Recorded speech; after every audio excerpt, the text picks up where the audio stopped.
Hello friends, আসসালামু আলাইকুম। Email account কি এই বিষয়টা কিন্তু আমরা সকলেই জানি, তবে টেম্পোরারি ইমেল অ্যাকাউন্ট কি এই বিষয়টা কিন্তু আমরা সকলেই জানি না। টেম্পোরারি ইমেল অ্যাকাউন্ট কি কাজে ব্যবহার করা হয়, টেম্পোরারি ইমেল অ্যাকাউন্ট আদতে কতটা ইউজফুল, এই বিষয়টা আমরা কিছু মানুষে জানি। তো যারা টেম্পোরারি ইমেল সম্পর্কে কিছুই জানে না, ওনাদেরকে বলে রাখতে চাই, একটা টেম্পোরারি ইমেলকে আপনি চাইলে বিভিন্ন কাজে ব্যবহার করতে পারবেন। ফর এক্সাম্পল, আপনার একটা ফেসবুক অ্যাকাউন্ট আছে, এখন আপনি চাইতেছেন যে ফান করার জন্য কিংবা বিভিন্ন প্রয়োজনে আরেকটা ফেসবুক অ্যাকাউন্ট খুলবেন। আরেকটা ফেসবুক অ্যাকাউন্ট খুলতে গেলে কিন্তু আপনাকে ইমেল অ্যাকাউন্টের মাধ্যমে কিংবা নাম্বারের মাধ্যমে ভেরিফাই করতে হবে। এক্ষেত্রে আপনার কাছে যদি বাড়তি ইমেল অ্যাকাউন্ট কিংবা বাড়তি ফোন নাম্বার না থাকে, সেক্ষেত্রে আপনি চাইলে ব্যবহার করতে পারেন টেম্পোরারি ইমেল, যেখানে আপনি চাইলে টেম্পোরারি ইমেলের মাধ্যমে সেই ফেসবুক অ্যাকাউন্টটাকে ভেরিফাই করতে পারবেন এবং কি সেকেন্ড নাম্বার একটা ফেসবুক অ্যাকাউন্ট খুলে নিতে পারবেন। প্রথমে আমরা দেখবো যে একটা টেম্পোরারি ইমেল অ্যাকাউন্ট দিয়ে আপনি একটা ফেসবুক অ্যাকাউন্ট কিভাবে তৈরি করবেন। এর জন্য প্রথমে আমরা কি করলাম, আমাদের ফেসবুক অ্যাপ্লিকেশনটা ওপেন করে নিলাম। এর পরবর্তীতে থ্রি ডট মেনুতে ক্লিক করলাম, স্ক্রল করে নিচে আসলাম। এর পরবর্তীতে লগ আউটের উপর ক্লিক করে সিম্পলি লগ আউটের উপর ক্লিক করে দিলাম। এখন আমরা কি করলাম, আমাদের যে প্রথম অ্যাকাউন্টটা আছে সেটাকে লগ আউট করে দিলাম। সেকেন্ড নাম্বার আমরা নতুন করে একটা ফেসবুক অ্যাকাউন্ট খুলে দেখবো টেম্পোরারি ইমেলের মাধ্যমে। দেন আমাদের সামনে ফেসবুকের লগ ইন ইন্টারফেসটা চলে আসছে। এখন নিচে লক্ষ্য করলে আমরা দেখতে পারতেছি ক্রিয়েট নিউ অ্যাকাউন্ট, সিম্পলি আমরা এটার উপর ক্লিক করে দিব। এর পরবর্তীতে আমাদের সামনে দেখতে পারতেছি গেট স্টার্ট, সিম্পলি আমরা এখান থেকে গেট স্টার্ট উপর ক্লিক করব। এর পরবর্তীতে আমরা এখানের মধ্যে একটা নাম লিখে দিব। ফর এক্সাম্পল, আমরা এখানের মধ্যে একটা নাম লিখে দিলাম। সো এখানের মধ্যে নামটা লেখার পরবর্তীতে আমরা এখান থেকে নেক্সট উপর ক্লিক করে দিলাম। নেক্সট উপর ক্লিক করার পরবর্তীতে আমাদের নামটা এখানে শো করতেছে, সিম্পলি আমরা এটার উপর টিক দিয়ে দিলাম। এরপর নেক্সট উপর ক্লিক করে দিলাম। এর পরবর্তীতে আমাদের ডেট অফ বার্থটা জানতে চাইতেছে, সেখান থেকে আমরা ডেট অফ বার্থটাকে ওখান থেকে সিলেক্ট করে দিলাম। এর পরবর্তীতে আমরা এখান থেকে সেট উপর ক্লিক করলাম, দেন নেক্সট উপর ক্লিক করে দিলাম। এর পরবর্তীতে আমাদের জেন্ডার কি, মেল নাকি ফিমেল সেটা সিলেক্ট করলাম। এরপরে নেক্সট উপর ক্লিক করলাম। এর পরবর্তীতে আমাদের থেকে ফোন নাম্বার কিংবা ইমেল অ্যাড্রেস চাইতেছে, তবে আমাদের কাছে কিন্তু কোনো বাড়তি ইমেল অ্যাকাউন্ট কিংবা বাড়তি কোনো ফোন নাম্বার অ্যাভেলেবেল নেই।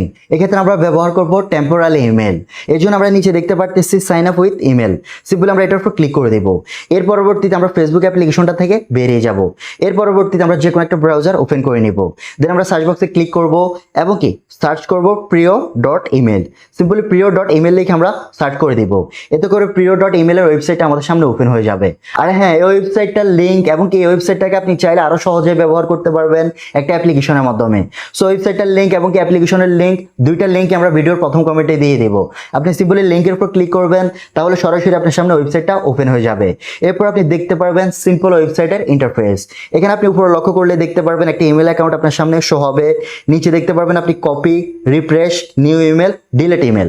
তো এখানের মধ্যে প্রথমে আপনি দেখতে পারবেন ইমেল, সিম্পলি আপনি পাশে দেখতে পারবেন কপি। সো আমরা এখান থেকে কপির উপর ক্লিক করে দিব। এতে করে আমাদের ইমেল অ্যাকাউন্টটা কপি হয়ে গেছে। এরপর আমরা এখান থেকে বেরিয়ে যাব, ফেসবুক অ্যাপ্লিকেশনটা ওপেন করব। সিম্পলি ইমেলের জায়গায় এই ইমেলটাকে লিখে দিব কিংবা পেস্ট করে দিব। এরপর আমরা এখান থেকে নেক্সট উপর ক্লিক করে দিব। এখন ফেসবুক বলবে যে একটা পাসওয়ার্ড দেওয়ার জন্য, এক্ষেত্রে আমরা এখানের মধ্যে একটা পাসওয়ার্ড লিখে দিলাম।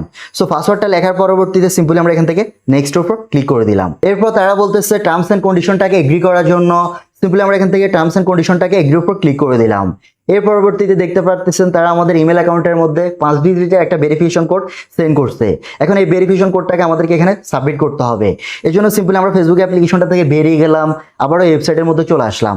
ওয়েবসাইটে আসার পরবর্তীতে আমরা এখানের মধ্যে দেখতে পারতেছি এটা কিন্তু রিফ্রেশ হয়ে গেছে। নিচে আমরা একটা ভেরিফিকেশন কোড দেখতে পারতেছি। যদি ভেরিফিকেশন কোডটা আসতে লেট হয়, সিম্পলি আপনি এখান থেকে রিফ্রেশের উপর ক্লিক করে দিবেন। এতে করে আপনি দেখতে পারবেন ভেরিফিকেশন কোডটা এখানে চলে আসবে। সিম্পলি আপনি এটার উপর ক্লিক করে দিবেন, এটা ওপেন হয়ে যাবে। সো আমরা এখান থেকে ভেরিফিকেশন কোডটাকে কপি করে নিলাম। এর পরবর্তীতে আমরা ফেসবুক অ্যাপ্লিকেশনটাকে ওপেন করে নিলাম, সিম্পলি ভেরিফিকেশন কোডটা এখানে সাবমিট করে দিলাম। এরপর আমরা নেক্সট উপর ক্লিক করে দিলাম। এতে করে দেখতে পারলেন আমাদের ফেসবুক অ্যাকাউন্টটা কিন্তু খোলা হয়ে গেছে। তবে এই ফেসবুক অ্যাকাউন্টের মধ্যে আমরা কিন্তু আমাদের পার্সোনাল ইমেল অ্যাকাউন্ট কিংবা পার্সোনাল কোনো ফোন নাম্বার দিয়ে ভেরিফাই করি নাই। আমরা টেম্পোরারি মেলের মাধ্যমে কিন্তু ভেরিফাইটা করছি এবং কি খুব সহজে ভেরিফিকেশনটা কমপ্লিট করে ফেলছি। এর পরবর্তীতে আমরা এখান থেকে নট নাম্বার উপর ক্লিক করে দিলাম। দেন আমরা দেখতে পারতেছি আমাদের ফেসবুক অ্যাকাউন্টটা ওপেন হয়ে গেছে। এতে করে আপনি চাইলে খুব ইজিলি একটা ফেসবুক অ্যাকাউন্ট খুলে নিতে পারেন টেম্পোরারি ইমেলের মাধ্যমে। পাশাপাশি টেম্পোরারি ইমেলকে আপনি চাইলে বিভিন্ন ওয়েবসাইটে গিয়ে লগ ইন করতে পারবেন, বিভিন্ন ওয়েবসাইটে গিয়ে অ্যাকাউন্ট তৈরি করতে পারবেন। ফর এক্সাম্পল, এমন অনেকগুলো ওয়েবসাইট আছে যেখানে আমাদেরকে অনেকগুলো ইমেল অ্যাকাউন্ট চেঞ্জ করে করে লগ ইন করতে হয়। সেক্ষেত্রে আপনি চাইলে টেম্পোরারি ইমেল থেকে সাপোর্টটা নিতে পারেন। পাশাপাশি এমন অনেকগুলো ওয়েবসাইট আছে যেখানে গিয়ে আমরা যদি ওয়েবসাইটটা ব্যবহার করতে চাই, সেখানে আমাদেরকে ইমেলটা দিয়ে লগ ইন করতে হয়। এতে করে আমাদের পার্সোনাল ইমেলটা দিয়ে লগ ইন করলে আমাদের অ্যাকাউন্টটা হ্যাক হয়ে যাওয়ার একটা রিস্ক থাকে। সেখানে আপনি চাইলে টেম্পোরারি ইমেল দিয়ে ওইসব ওয়েবসাইটে লগ ইন করতে পারবেন। এছাড়াও টেম্পোরারি ইমেল অ্যাকাউন্টের অসংখ্য ব্যবহার আছে।